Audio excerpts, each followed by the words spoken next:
화식이란 무엇인가? 화식이란 재화의 증식을 의미하는데 공자가 처음 언급하였다. 공자는 가난하였지만 안빈낙도하여 학문의 경지에 도달한 아내와 대비하여 부자인 자공의 화식은 천명을 따르지 않고 추측과 상상이 자주 들어맞은 결과라고 하였다. 공자는 어린 시절의 가난을 경험하고 재물의 중요성을 절감하였다. 아버지가 어린 자식들과 3명이나 되는 아내를 두고 일찍 세상을 떠났기 때문이다. 소년가장이 된 공자는 식솔들의 생계를 위해 권력자 계시 집의 우마를 돌보고 양곡을 관리하였다. 공자는 가난한 집에서 원망이 엎기는 부자가 교만하지 않기보다 어렵다고 하면서 군주는 백성을 배부르게 한 다음에 교화해야 하며 영토와 백성의 수가 비슷한데 경제력이 뒤진다면 부끄럽게 생각해야 한다고 하였다. 이처럼 공자도 경제력의 중요성을 강조하였지만 사서삼경을 비롯한 경서에는 화식에 관한 기록은 별로 없고 의로운 재물의 중요성만 강조하고 있어 균형 잡힌 이해가 다소 제한되었다.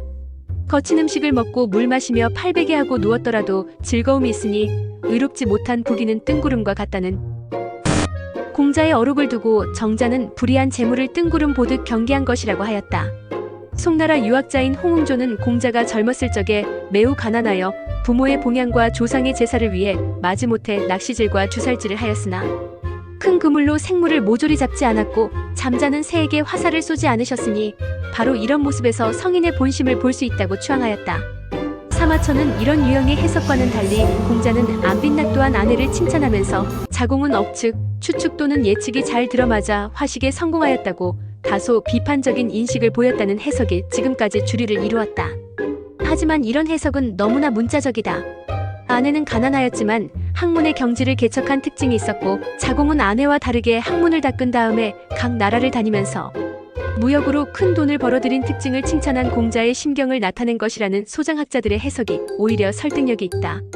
하늘의 명을 기다리지 않고 추측하고 예측하여 화식에 성공할 수 있었다는 것도 자공에게 뭔가 마뜩지 못하다는 공자의 마음을 표명한 것이 아니라 패하려 추측함으로써 화식에 성공할 수 있다는 것을 설명한 것이라고 보는 견해가 두드러지고 있다.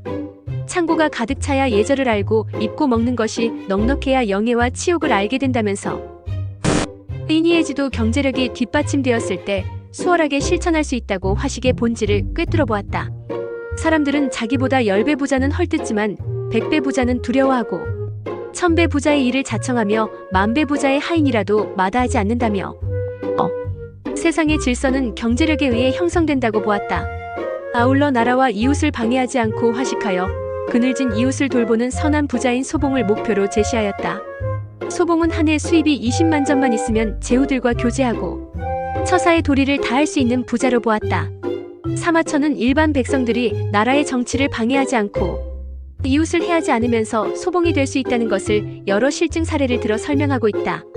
소봉은 사마천이 제시한 부자의 모델이자 백성들이 추구해야 할 목표였다. 사형수가 속전금을 내고 풀려나 복직된 사람은 흉노토벌에 실패한 박망우 장군 등 여러 명이 있었다.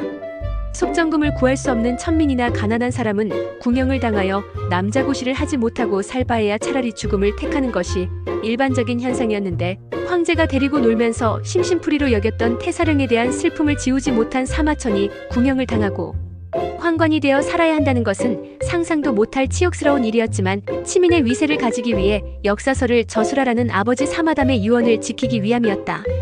사마천은 흉노의 포로가 된 이릉장군을 성토하는 대신들의 주장이 잘못되었음을 고하였다가 사형을 언도받은 대역 죄인이었다.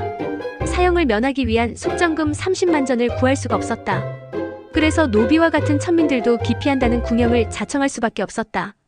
궁형이란 남근을 절단하고 황관이 되어야 하는 처참한 형벌이었다.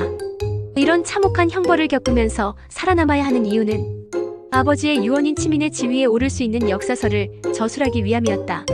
사마천의 아버지 사마담은 주공 사후 500년에 공자가 태어나 춘추를 지어 세상의 기틀을 다졌고 공자 사후 500년이 지난 지금에 다시 누군가 공자의 춘추를 이어받아 인이해지를 바로 세우는 역사서를 지어야 하는데 그 일을 할 적임자가 아들인 사마천이라고 각인시켰고 사마천도 잊지 않고 반드시 이루겠다고 아버지 사마담에게 약속하고 실천하였음이 태사공자서와 보이만서에 기록되어 있다.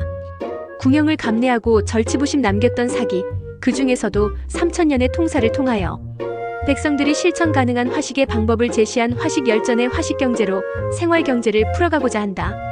사서삼경을 비롯한 기록과 현대 경제학자의 이론을 대비하면서 바람직한 화식관 정립에 도움을 드리고자 장도의 첫 발을 디뎠다. 독자 여러분들의 성원과 지지를 기대한다.